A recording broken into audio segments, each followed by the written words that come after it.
안녕하세요. 저는 이혼할 뻔한 위기를 겪었다 겨우 가정을 지키고 있는 한 남자의 아내입니다. 저는 한 사건으로 인해 여전히 이혼을 염두에 두며 살고 있는데요. 그나마 남편의 진실된 행동 때문에 남편이 저지른 실수에 대해서 큰 마음 먹고 용서하고 있는 상황이에요. 이혼까지 가게 된 결정적인 계기는 남편의 선택이 맞지만 그 선택을 강요한 시댁 때문에 제가 이혼을 보류 중이라고 해야 정확한 설명이지 않을까 싶네요. 아이가 있어서 차마 과감한 결정을 못하고 고민만 하며 살아가고 있거든요. 복잡한 제 사연 좀 듣고 가주시겠습니까? 저는 섬에서 학교를 다녔습니다. 저와 남편의 인연은 중학교 동창으로 시작되어 다 큰 성인이 될 때까지 길게 만나온 사이였어요. 주위에서는 당연히 저희 둘을 이미 결혼할 사이로 보고 대했습니다. 저희가 서로 사랑하는 마음에서 장기간 연애를 해온 것도 있지만 주위에서까지 그렇게 봐주니 남편 옆에는 내가, 제 옆에는 남편이 있는 게 더욱 당연한 존재가 되어버렸고 저희도 모르게 무언가를 시도하거나 구매할 때 등 서로를 당연하게 찾는 경우에 적응되어 갔죠. 저희는 결혼하기 전까지도 계속 서로의 집을 자기네 집처럼 들락거렸습니다. 제가 대학 간다고 같은 곳으로 따라온 남편과 자취방조차 같은 건물로 잡으며 동거 아닌 동거 같은 삶을 지속했었어요. 교복을 벗고 나서도 저희는 어딜 가나 눈에 띌 정도로 붙어 다니는 세트였기 때문에 사람들은 저희와 제대로 친분을 쌓기 전부터 우리한테는 짝이 있으니 따로 사적인 마음을 금지하자라는 수식이 붙기도 했어요. 남편이나 저에게 관심 있어서 접근한 이성들도 저희 둘의 연애 기간을 알게 되면 감히 끼어들지를 못할 정도로 가까운 관계였습니다. 그렇게 내내 같은 울타리 내에서 생활하던 저희도 처음으로 서로 떨어져서 생활하게 되었던 시기가 있었는데요. 바로 대학을 졸업하고 취업했을 때였습니다. 근무지가 다르다 보니 어쩔 수가 없더군요. 하루 6시간 이상 얼굴 안 보고 떨어져 있어 본 적은 처음이었습니다. 저와 남편이 대학 때 전공이 달랐는데 그래도 본 건물은 같아서 팔 뻗으면 닿을 곳에 있었거든요. 그때는 딱히 전공이 다르다는 것도 못 느꼈을 정도로 중고등학교 때랑 크게 다른 생활은 없었어요. 그러나 근무지는 저희가 여태 지내왔던 것에 비해 거리가 좀 있었는데 자차로 20분 걸리는 정도의 거리였습니다. 잠깐 점심시간에 만나는 것도 애매한 시간이라 퇴근해야만 만날 수 있는 사정이 되어버린 거죠. 그렇다 하더라도 저희 둘은 따로 불안감이란 게 없었습니다. 저희는 예전부터 서로에 대한 신뢰가 높았고 또 퇴근하면 남편이 꼬박 저를 데리러 왔으니까요. 저희는 서로 직장을 다닌 지 3년 정도 만에 결혼을 준비하게 되었어요. 혼수는 안 하기로 이미 저희가 결정해버린 일이라서 결혼하기 전에 집 한 채는 준비해서 시작하느라 시기가 좀 늦었습니다. 나이 30이 되고 나서야 결혼을 발표하게 되었는데 주변에서 저희더러 결혼할 줄 알았다며 드디어 하냐고 짐 빠지게 기다리고 있었다네요. 저희에게 결혼이라는 것은 그리 긴장감 있는 일은 아니었지만 그래도 우리 사이에서 뭔가 색다른 변화가 일어나는 것 같아 약간은 설레었던 기억이 남아있어요. 긴장감이 없었던 건 저희 둘 말고도 양가 어른들 또한 마찬가지였는데요. 상견례 또한 그냥 동네 주민이 오랜만에 만나서 하는 수다 떠는 분위기로 진행이 되었습니다. 저랑 남편이 섬에서 만난 인연이잖아요. 당연히 양가 부모님들도 섬에서 알고 지냈던 사이일 수밖에 없지 않습니까? 상견례에선 거의 옛날 얘기나 요즘 근황 등을 묻는 시간으로 가득 보냈습니다. 가영이가 이렇게 많이 컸구나. 완전 아가씨가 다 됐네. 세월 참 빠르다. 섬에서 우리 성일이랑 같이 밥 먹으러 들락거렸던 때가 엊그제 같은데. 왜 아니겠어요? 우리 집에도 성일이가 자주 와서 밥 먹고 가고 그랬었는데. 그때 둘이 만난다는 얘기는 소문으로 들었지만 이렇게 길게 만나올 줄은 정말 상상도 못했네요. 근데 어째 성일이는 학교 다닐 때보다 더 큰 것 같다? 클 때 됐죠. 그때가 언젠데 아직도 중학생만 할까? 그래서 가영이 식구들은 그동안 어떻게 지내셨대요? 성일이가 통 말을 안 해줘서 사돈 될 사람들이 요즘 어떻게 지내고 계셨는지도 모르네요. 예나 지금이나 똑같죠 뭐. 먹고 살기 바쁘고 또 가영 아빠가 곧 퇴직이라 제가 이번에 아르바이트 하나를 구했거든요. 이제는 이보다 제가 집 나가는 날이 많지 않을까 싶어요. 성일이네는 횟집 장사 잘 됐죠? 우리도 뭐 똑같지.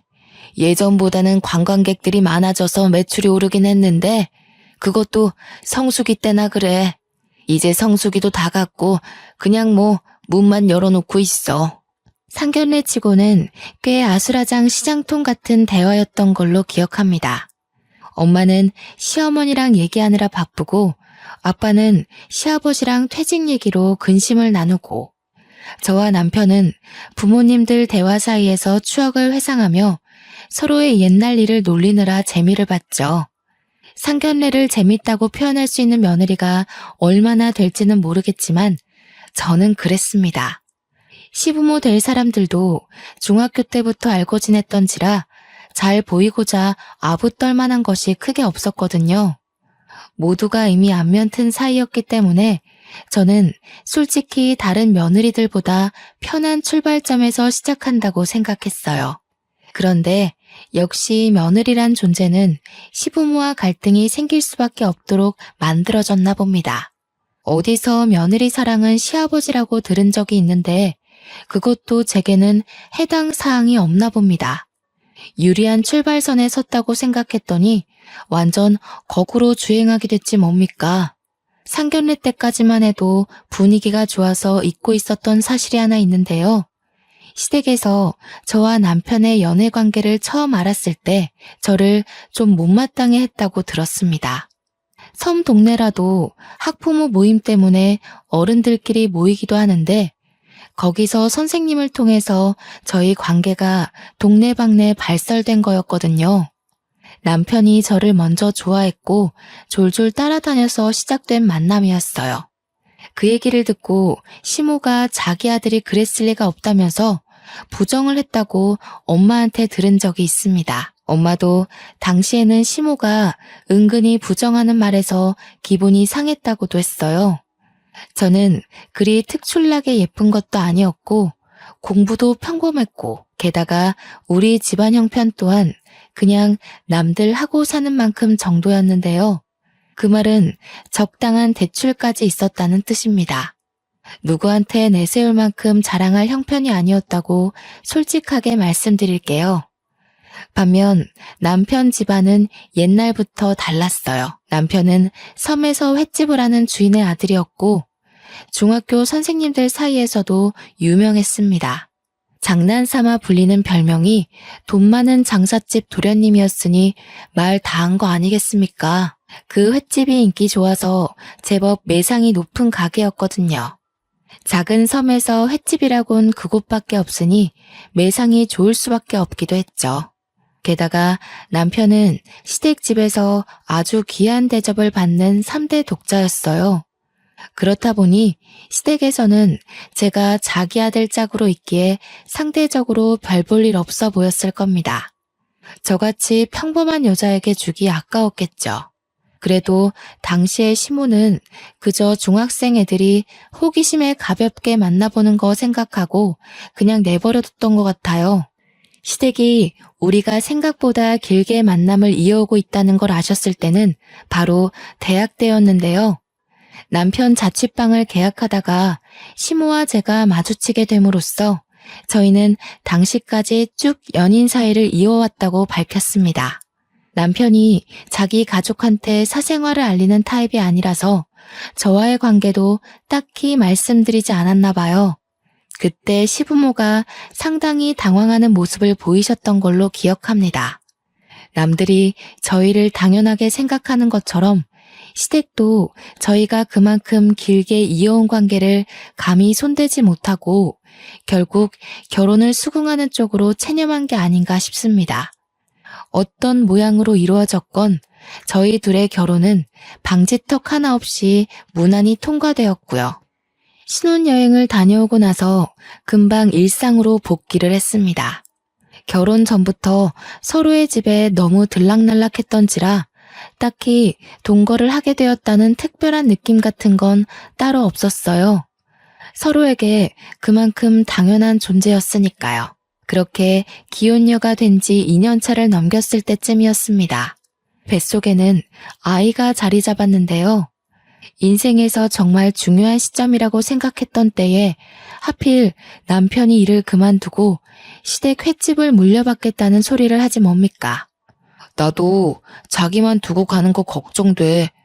그렇지만 부모님 건강이 안 좋아지셔서 그렇다고 3대째 내려오는 횟집을 문 닫을 수는 없잖아. 부모님도 계속 내가 물려받길 원하시고. 그러니까 왜 하필 지금이야. 그럼 섬으로 들어간다는 얘기잖아. 자기가 거기서 살면 나랑 우리 아이는? 아빠가 버젓이 있는데 아빠 없는 것처럼 키우라고? 무슨 그런 소리를 해. 나도 자기랑 같이 가고 싶어서 고민 많이 해봤어. 그런데 섬에는 보건소밖에 없으니까 혹시라도 일 생기면 병원 가기가 불편하잖아. 아무리 생각해봐도 나만 들어가는 게 맞는 것 같더라고. 나 혼자서 애 키우라는 거네. 장사하면 휴일 내는 것도 어려울 텐데 올 수 있는 건 맞아? 이 말은 그냥 나랑 별거하자고 통보하는 거나 마찬가지잖아. 아니라니깐. 일주일에 이틀 시간 빼서 주기적으로 올 거야. 나도 가기 싫은데 부모님이 당장 손이 부족하다니까 급해서 어쩔 수가 없어. 이해 좀 해주라. 저는 웬만하면 남편의 의견을 수용하는 편입니다. 그러나 그날만큼은 쉽게 허락하지 못하겠더라고요. 가게 사정이 급한 거 알겠지만 다른 방법을 찾을 순 없었나 싶으면서 남편이 미운 겁니다. 제가 임신 중인 걸 알면서 남편을 섬으로 끌어들이는 시부모한테도 서운했어요. 심지어 시댁에선 제가 하루 만에 답을 내놓길 바라셨던 건지 바로 다음날 직접 확인 전화가 왔더라고요. 신모는 제게 가게에 대한 유래부터 남편이 가게를 물려받아야 하는 사정을 보채었고 또 가게가 얼마나 소중한 자산인지 설교를 했습니다. 그 전화를 1시간 넘게 들고 있었던 것 같아요. 결국 저는 이 제안을 허락할 수밖에 없었죠. 시모의 생각이 옳아서라기보단 시모가 고집을 꺾을 생각이 없어 보였기 때문입니다. 시모 얘기를 듣다 보니 느낀 건데 어머님은 제게 의논을 하고자 연락을 한 것이 아니라 통보를 하기 위해서 연락을 해온 거더군요. 그래도 제 뱃속의 아이를 자신의 손주라고 생각하긴 했나 봅니다. 남편이 섬으로 들어가는 대신 기간은 제가 출산을 하고 나서로 합의 봐줬어요. 남편이 아니었다면 서러워서 출산 과정에 우울증이 왔을지도 모르겠네요. 남편은 미안함 때문인지 저를 극진히도 보살펴 주었습니다. 원래도 배려가 많은 사람이긴 했다만 떠나기 전까지 유난히 제게 맞춰주고 어르고 달래주었죠. 덕분에 제법 안정된 마음으로 무사히 출산을 할 수 있게 되었습니다. 그리고 남편은 떠나버렸어요. 미혼일 때는 다른 근무지에서 일하더라도 하루 한 번 꼭 만났던 사이였는데 이렇게 장기간 떨어져 있어 보는 건 또 처음이었습니다. 결혼하고 부부가 된 그 당시 저는 남편과의 관계에 대해 큰 공허함을 느꼈어요. 생활비는 남편이 꼬박 보내줘서 제가 육아휴직 들어갔더라도 경제 부분에선 문제되는 게 없었습니다. 그래도 남편이 하루에 한 번은 꼭 영상통화를 걸어줬어요. 시모 말대로 장사가 제법 바쁜가 보더라고요. 아이를 보는 남편의 얼굴이 갈수록 수척해지는 듯 했습니다. 많이 힘들어? 자기 갈수록 얼굴이 안 좋아지는 것 같아. 간지 1달밖에 안 됐는데 왜 이렇게 살이 빠졌어? 밥은 제대로 챙겨 먹고 있는 거야? 그럼 잘 챙겨 먹고 있어. 바빠서 그렇지 뭐. 그래도 우리 보물이 보니까 힘이 난다. 보물아, 아빠가 돈 많이 벌어서 좋은 거 많이 해줄게. 건강하게만 자라줘. 부무리는 제 아이의 태명입니다. 첫 임신 소식을 들었을 때 남편이 보물을 얻은 기분이라고 해서 짓게 된 태명이었죠. 멀리 떨어져 있더라도 남편의 노력 덕분에 저는 적적한 마음과 우울감을 견딜 수 있었는데요. 그래서 남편이 자리를 잡기만 한다면 다시 저희 가정이 제가 꿈꿔왔던 가족의 모습으로 이어질 거라고 봤어요. 허나 뜻밖인 곳에서 문제가 되기 시작했는데요. 바로 남편의 방문 빈도였습니다.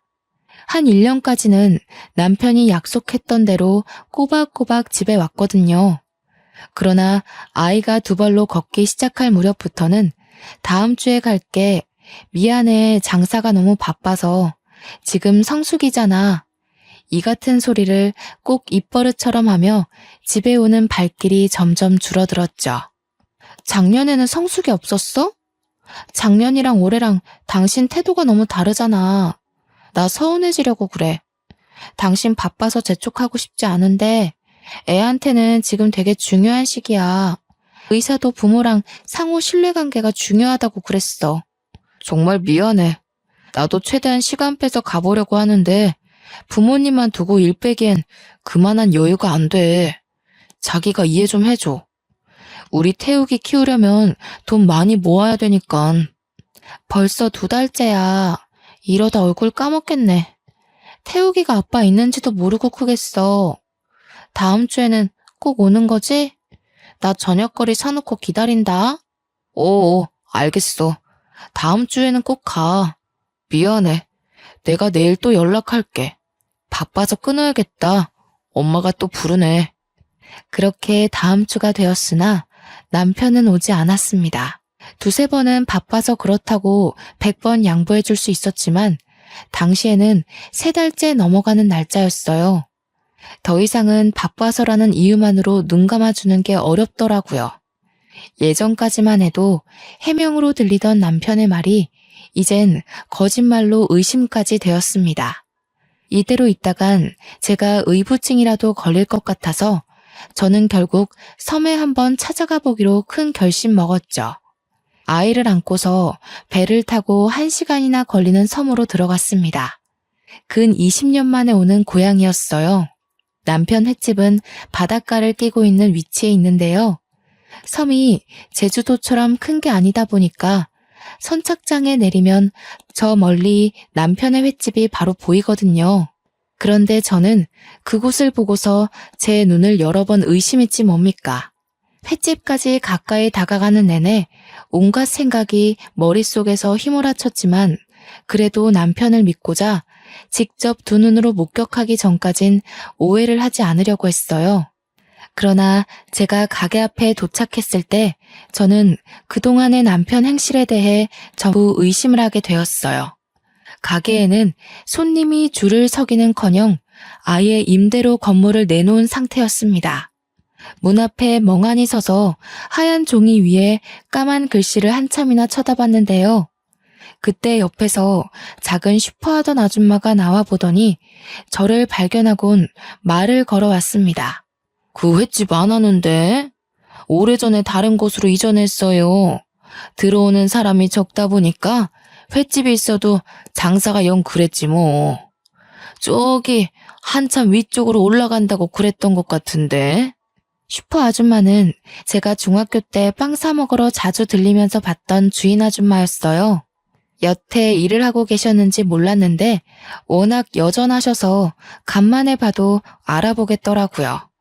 아줌마는 저를 바로 못 알아보다가 제가 이름을 말해주며 아는 척하니까 뒤늦게 알아채더군요. 섬 동네가 작아서 당시 학부모님들이 아닌 웬만한 어른들까지도 저와 남편의 관계를 알고 있었어요. 결혼했다는 것도 당연히 소문 듣고 알았을 겁니다.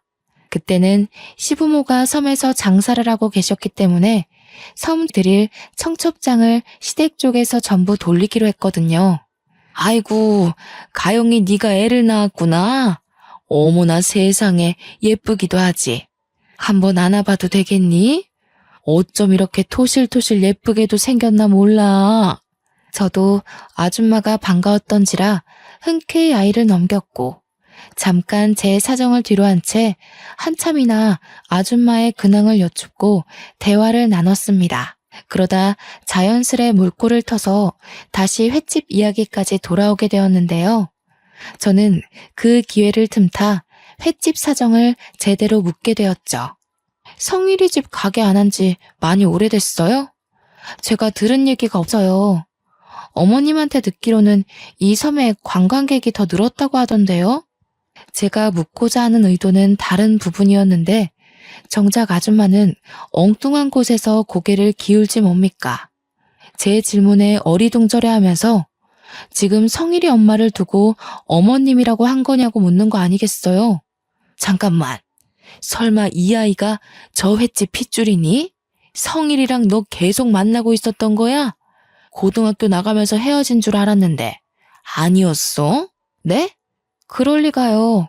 저랑 성일이 결혼했잖아요. 소식 못 들으셨어요? 어머님 쪽 통해서 청첩장 전해드린 걸로 아는데요. 어머님 말로는 주민들 모두 육지까지 나오는 게 번거로워서 결혼식 참석은 못 하셨다고 들었어요. 뭐라고? 청첩장은 무슨 휴지 조각 한 장도 본 적이 없다. 저 횟집 아줌의 말로는 니들 둘 이 섬 나가면서부터 진작 갈라섰다고 들었어. 다들 그냥 그러려니 했지. 조그만 애들 둘이 연애했다가 깨지는 게 뭐 대수는 아니니까. 당최 이게 무슨 말인가 싶었어요. 저와 남편이 섬을 나간 건 아줌마 말대로 고등학교 입학을 하면서부터였습니다. 이 섬에는 고등학교가 없기 때문이었죠. 물론 다들 저와 남편이 내내 연애를 해왔다는 거 모를 수도 있는 부분입니다. 그러나 결혼을 한 것까지 몰랐다는 건 제 기준으로 이해가 안 되었어요. 분명 시댁 쪽에서 자기들이 섬 주민들에게 청첩장을 나눠준다고 하여 다 전달했었거든요. 그런데 저희가 결혼했다는 사실을 아무도 모르고 있다뇨. 슈퍼 아줌마가 놀란 것처럼 저 또한 당황하여 이게 무슨 상황이지 싶었습니다. 제가 아무 말도 못하고 있자 아줌마가 덧붙이는 말이 있었는데요. 이제서야 기억이 나네. 맞아. 저 집 인천 바다 쪽에 간다고 했었어. 그게 한 2년 됐나? 그때 이전하는 이유가 성일이 결혼 때문이라고 그랬거든. 성일이랑 만나는 여자가 인천 쪽에 산다고 해서 간다고 그러더라. 결혼이요? 인천 사는 여자랑 결혼할 거라 그랬다고요? 저희 어머님이 직접 그러시던가요? 혹시 성일이도 이 부분에 대해서 알고 있어요? 제가 전혀 몰랐던 표정이라 아줌마도 말하는 내내 눈치를 보기 시작했어요. 아줌마는 다른 건 자세히 모른다며 자기도 그나마 옆집이라 슬쩍 물어봐서 대충 들었다고만 했습니다. 저는 카메라로 그 가게 사진을 찍고 아줌마께 인사를 전한 뒤 당장 그 섬을 빠져나왔어요. 그리고 남편한테 전화를 걸었습니다. 잠자리에 들 시간도 아닌데 남편이 받질 않더군요.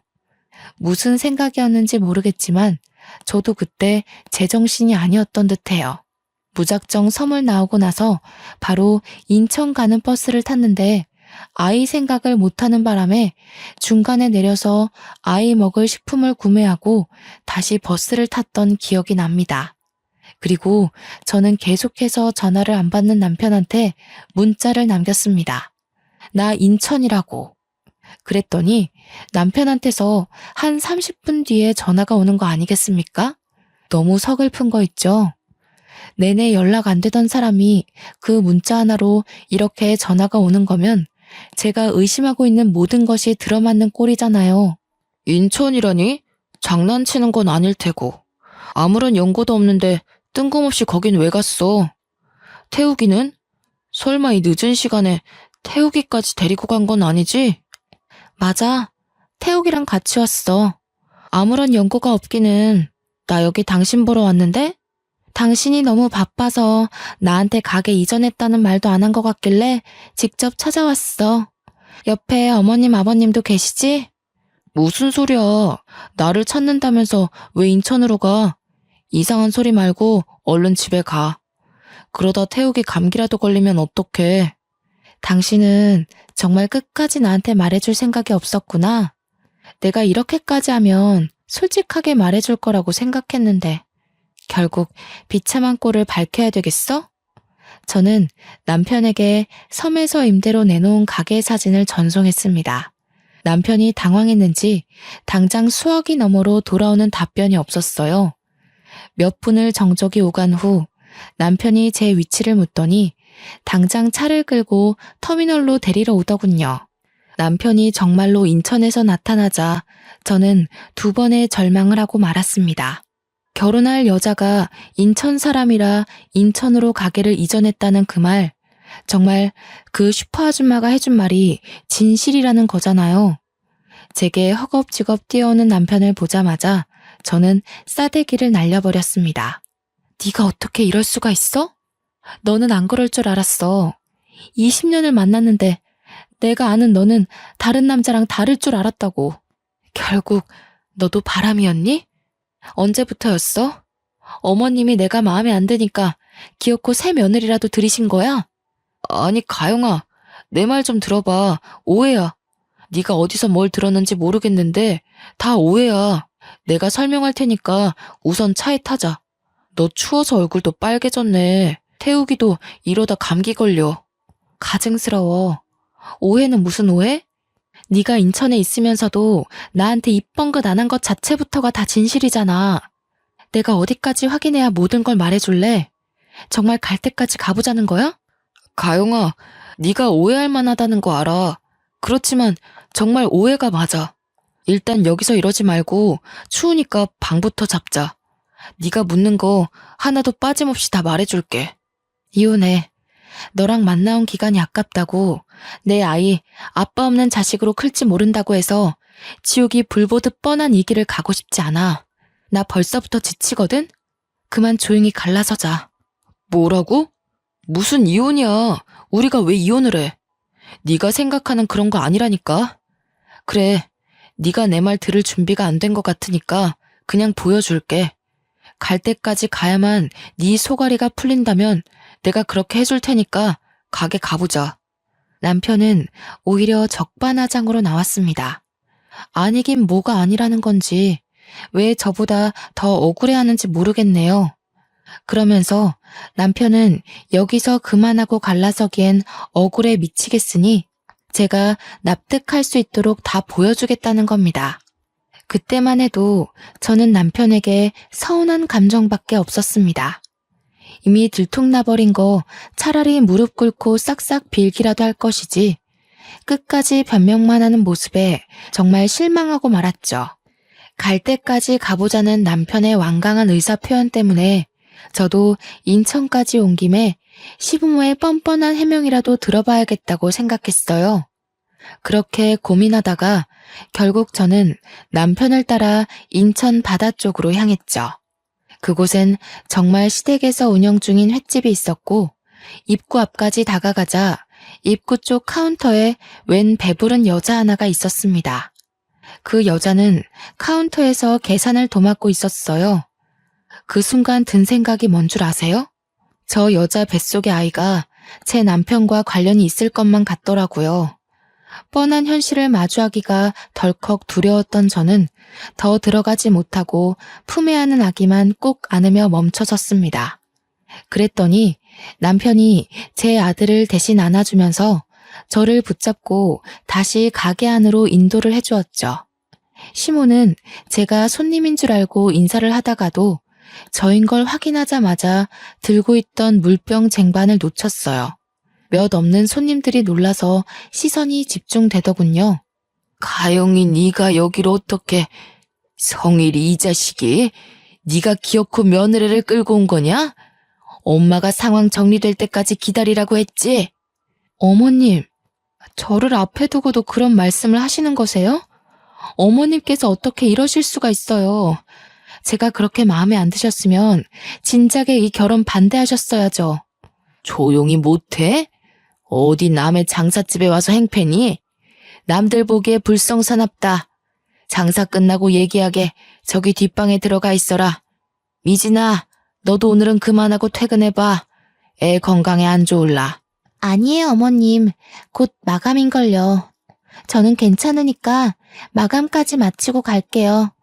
그런데 성일 오빠, 정말 오빠가 데려온 거예요? 왜요? 미진이 너가 신경 쓸 일 아니다. 미안하구나. 괜히 이런 정신없는 상황 겪게 해서. 오늘은 좀 일찍 마감하는 게 좋겠다. 이 이후로 손님 받지 말거라. 시모는 제게 별다른 해명을 시도조차 하지 않았습니다. 카운터에 있던 상간녀도 제가 직접 찾아오니 꽤 놀란 눈치였어요. 설마 싶었는데 정말 제 남편이랑 관련 있는 여자인가 보더라고요. 상간녀가 남편에게 많이 의지한 듯한 말투로 묻는데 남편은 그 여자를 거들떠도 안 봤습니다. 제 앞이라 표정 관리하는 거겠죠. 그 모습마저 어처구니가 없어서 남편이 더 꼴보기 싫더라고요. 그래서 남편 품에 있는 제 아들을 빼앗듯 데려왔습니다. 당신이 어떻게 살고 있었는지 충분히 알겠어. 고작 이런 거 보여주려고 그렇게 억울해했니? 도대체 내가 이 상황에서 이혼 말고 할 수 있는 게 뭐라고 생각하는데? 끝까지 들어줘. 이왕 이렇게 된 거 당신이 좀 놀라더라도 난 오히려 잘 됐다고 봐. 나도 피해자고 내가 여전히 사랑하는 여자는 너야. 엄마가 멋대로 인공수정시킨 저 여자애 해결하느라 널 신경 못 썼어. 여기까지 오게 해서 미안해. 이건 저도 못 들은 말이라서 놀랐습니다. 그 뒤로도 남편이 하는 말들은 가히 충격적이었는데요. 남편 집에 먼 팔촌 되는 친척에서 며느리로 들어왔다는 여자가 있었는데 그 여자의 남편이 난임이라 아이 갖기 어려웠대요. 그래서 제 남편한테 정자기증을 원했다는 겁니다. 저와 남편은 혹시 몰라서 20대 때 나란히 정자와 난자를 냉동 보관했었어요. 당연히 가족들의 동의를 구하고서 진행했던 일이라 식구들 모두 그 사실을 알고 있었죠. 그걸 기억하고 있던 시모가 남편한테 그 냉동 정자를 달라고 했다는 거 아니겠어요? 남편은 어처구니 없는 제안에 완강하게 거절을 했으나 시모가 너무 사정을 했고 그 상간녀까지 찾아와서 울고불고 비는 바람에 할 수 없이 허락을 했다고 합니다. 시모가 왜 그렇게 그 팔촌 며느리에게 신경을 썼냐 하면 며느리 집안이 또한 장사꾼 집안이라고 하더군요. 시댁과 똑같이 횟집을 하는 곳이래요. 이미 인천에서 자리매김하고 있는 가게라서 매출이 시댁보다 월등하다고 들었습니다. 정자 기증을 너무 사정하며 빌길래 남편은 허락하는 대신에 그걸 빌미로 절대 문제되지 않게 해달라고 당부했다고 해요. 그런데 상간녀가 자기 남편이랑 잘못되면서부터 제 남편한테 찾아와 매달리는 실정이라고 되었다고 하네요. 뱃속의 아이가 제 남편의 씨니까 남편과 살겠다고 살림을 차릴 작정으로 온 것이죠. 그 일의 시작이 바로 제가 임신을 했을 때였어요. 남편이 갑자기 섬에 들어가겠다고 했었잖아요. 그때부터 시댁에서 남편을 달달 볶은 것 같더라고요. 혹시라도 이 얘기가 제 귀에 들어갈까봐 남편 혼자 해결하려고 했다는데 제가 여기서 남편의 말까지 의심하기엔 들어맞는 상황이 너무 많았어요. 시끄럽다.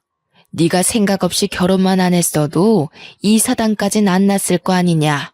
다 듣기 싫으니까 뒷방 들어가던지 서울까지 태워다 주고 오던지 네가 알아서 해라. 태우개미한테도 내가 별다른 할 말은 없다. 솔직히 우리는 장사에 도움되는 며느리가 필요해. 네가 소송을 하더라도 위자료 얼마든지 내줄 테니 내 아들 앞길은 그만 막거라. 엄마, 무슨 말을 그렇게 심하게 해. 앞으로 판 벌어지게 안 한다고 약속했잖아. 가영이한테 피해가는 일 없게 하는 조건으로 내가 여기 붙어 있는 거야. 이제 와서 이러면 나도 더 이상 합의 안 봐. 합의 안 보면 이미 미진이 뱃속에는 네 아이가 살아 숨쉬고 있어.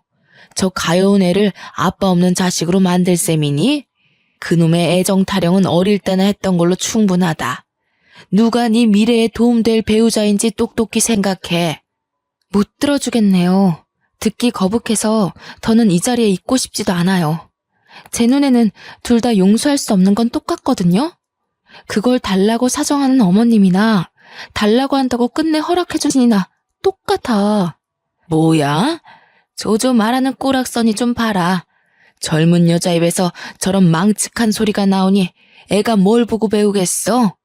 며느리라는 것이 시애미한테 눈 부릅뜨고 쌍심지나 켜고 집안이 못나면 성품이라도 바람직해야지. 이제야 하는 소리지만 내 아들이 천배 만배 아깝다. 듣고 있던 남편은 저를 막아서며 직접 시모한테 호통을 쳤습니다. 남편은 시모 생각과 다른지 상간녀와 시부모를 한 통 속으로 싸잡아서 소리치더라고요. 특히 상간녀를 무척 대놓고 하찮은 취급하는데 이게 제 앞이라 연기하는 느낌은 아니었어요. 아무리 바람피지 않은 척을 한다지만 상대 여자한테 이렇게까지 모욕을 줄 수 있나 싶을 정도로 상간녀를 내려까고 있었습니다. 나는 더 이상 모르는 일로 할 거야. 여태 해결될 거라 보고 좋게 설득하려 했는데 가영이가 알아버린 이상 나도 이판사판 없어. 저 여자가 품은 아이? 그거 내 아이라 생각하지 않아. 저 여자 내쫓지 않으면 저 여자가 낳은 아이까지 망하게 하는 꼴 내가 보여줄게. 어머머, 너 지금 그게 무슨 말이니? 어떻게 네 아내 될 사람한테 그런 막말을 해? 엄마가 널 어떻게 키웠는데? 넌 이 집의 3대 독자야. 내 귀한 자식을 저런 별 볼 일 없는 집에 넘겨줘야 하는 부모 입장은 생각도 안 해봤니? 어머님, 저를 인정 못하겠다고 하셨나요? 어머님이 이런 몰상식한 짓을 벌이고도 얼마나 잘 지낼 수 있을지 두고 볼게요. 제가 두 눈 뜨고 있는 이상 어머님은 영영 죗값 치르셔야 될 겁니다. 어머님께서도 별 볼 일 없어지면 다신 그런 소리 못하겠죠. 그날 거기서 저는 거의 끝을 보는 수준으로 시댁과 다퉜습니다. 이미 남편과의 이혼을 마음먹었고 다시는 시댁이 저와 제 친정을 무시하지 못하도록 단단히 망가뜨려버리겠다고 복수심을 키웠어요. 시모가 저를 버릇없다고 나무라던 와중에 눈치 없이 끼어든 상간녀는 갑자기 자기 배를 잡고 쓰러지는 거 아니겠습니까? 그 계산적인 행동에 시모랑 주방에 있던 시부까지 상간녀한테 달려들어 119를 부르고 난리가 났습니다. 그 난장판인 와중에 상간녀와 눈이 마주쳤는데 그 순간 상간녀가 저를 쏘아보던 눈을 아직도 잊을 수가 없어요. 제가 본 눈빛 중 가장 표독스러운 시선이었거든요. 상간녀가 기가 막힌 연기를 하며 실려갈 때까지도 남편은 제 옆에서 꼼짝도 안 하고 있었는데요.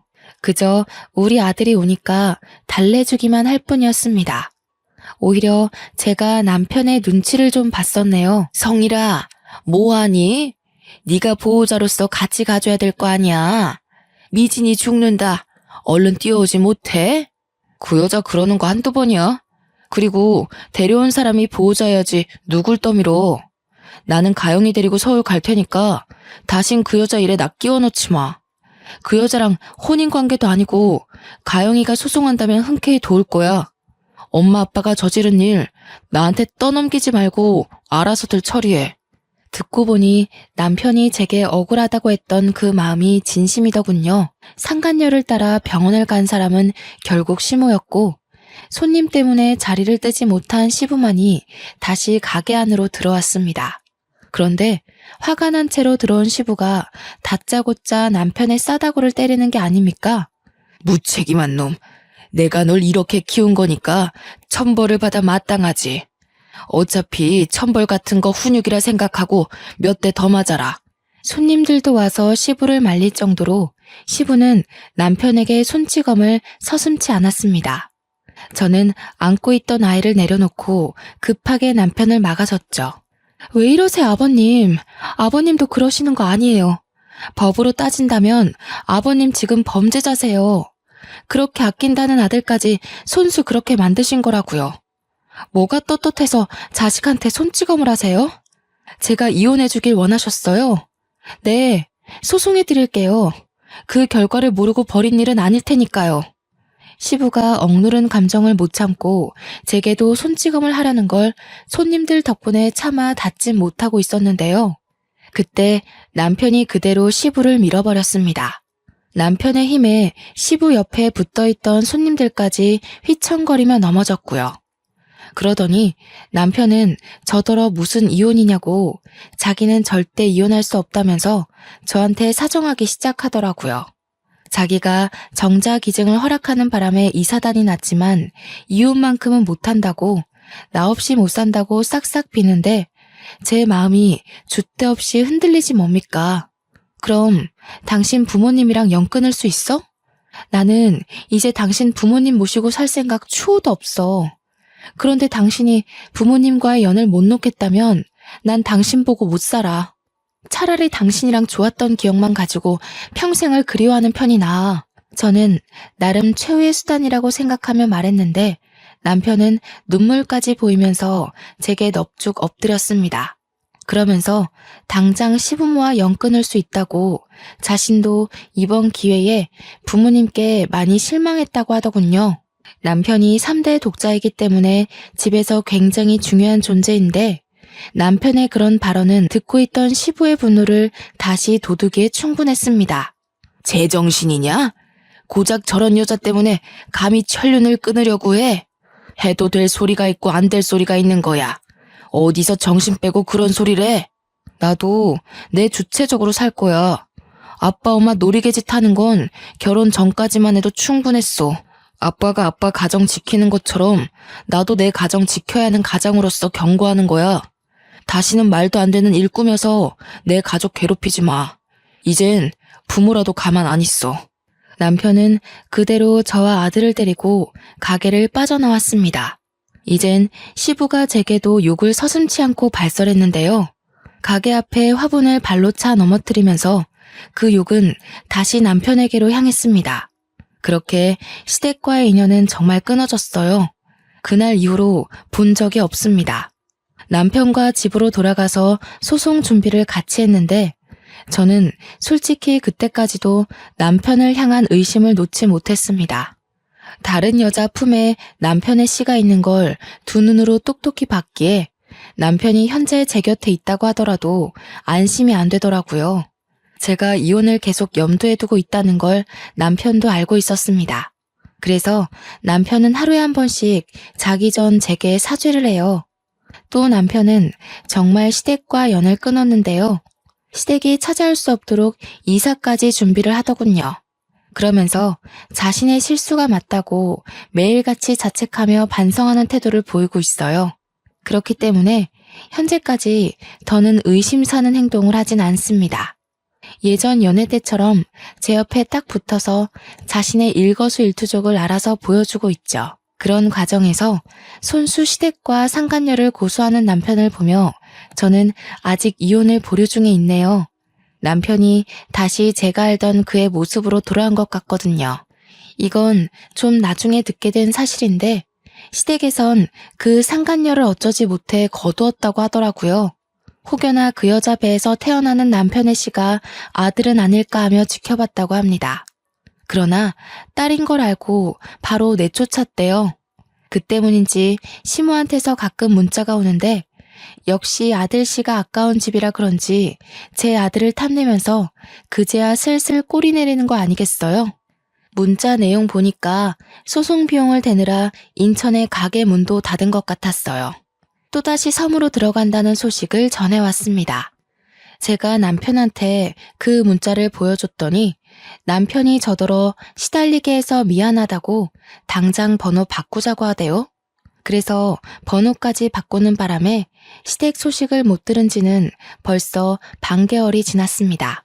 남편이 시시각각 제게 모든 걸 밝히고 보여줘서 아는데 남편 또한 시부모에게 받은 연락이 없었어요. 남편을 향한 신뢰가 회복이 되기까지 긴 기간이 걸리겠지만 그래도 한편으로는 남편이 걱정되더라고요. 천륜인데 그리 쉽게 끊어버려서 남모르게 소가리를 하고 있는 건 아닌가 하고요. 물어봐도 남편은 내내 괜찮다고만 합니다. 물론 저라고 다시 시부모를 모시고 싶은 생각은 없습니다. 여전히 시부모가 꾸민 짓이 가슴 한가운데 박혀 있으니까요. 그런데 남편 때문에 갈수록 고민이 되네요. 낳아주신 부모님이 훗날 죽었는지 살았는지도 모르게 이리 지내도록 내버려 두는 것이 과연 옳은 일일까요? 행여나 제가 시부모와 같은 천벌 받을 짓을 하고 있는지도 모르겠어요. 아마 시부모 쪽에서는 남편과 연이 끊긴 것만으로도 지옥 속에서 살고 계실 겁니다. 그 기간을 얼마나 두고 보게 될지는 모르겠지만 남편 하는 걸 봐서 미래에 대해 계속 고민해 봐야 될 것 같네요. 그래서 현재는 이사 온 집에 적응하느라 과거 일에 대한 상처를 꽤나 빨리 회복 중에 있습니다. 남편은 여전히 제게 잘하고 있고 제 아들에게도 훌륭한 아빠 역할을 해내고 있어요. 횟집을 그만뒀기 때문에 다른 일을 알아봐야 하는데 남편이 하는 말이 집에서 보고 배운 비법으로 매장 하나를 차릴 계획이라고 하더군요. 사업 계획을 들어봤는데 젊은 세대 감성에 맞춘 초반 매장을 구상 중이었어요. 저더러 함께 부부 가게 한번 차려보자고 하네요. 아마 저도 휴직 중인 회사에 사표를 내고 남편과 함께 더 가까운 미래를 그려나갈지도 모르겠습니다. 언젠가는 남편과 시댁과의 관계에 대해서 좀 더 명확하게 정의 내릴 날이 오겠지만 그 전까지는 굳이 들춰서 서로한테 상처되지 않도록 외면하고 있을까 합니다. 저를 위해 과감한 선택을 한 남편한테도 정신적 지지를 많이 해줘야겠어요. 그때의 일이 정말 어쩔 수 없었다는 남편의 진심을 차차 이해해가고 있거든요. 다 남편의 한결같은 마음과 노력 때문이 아닌가 싶습니다. 제 사연은 이렇게 마무리가 됩니다. 들어보니 어떠셨나 궁금하네요. 살면서 이런 기괴한 일을 꾸미는 시모가 또 어딨나, 과연 있기나 할까 그것도 묻고 싶고요. 부디 이런 불행한 일은 저 하나로 족한 세상이었으면 좋겠습니다. 남의 불행을 사주하는 것이 얼마나 가슴 아픈지 겪어보니까 너무 별로더라고요. 다들 건강하고 웃음 많은 가정에서 지냈으면 싶어요. 그만 인사드려야겠네요. 제 사연 들어주셔서 감사합니다. 모두가 무탈한 한 해를 보낼 수 있도록 진심으로 기원합니다.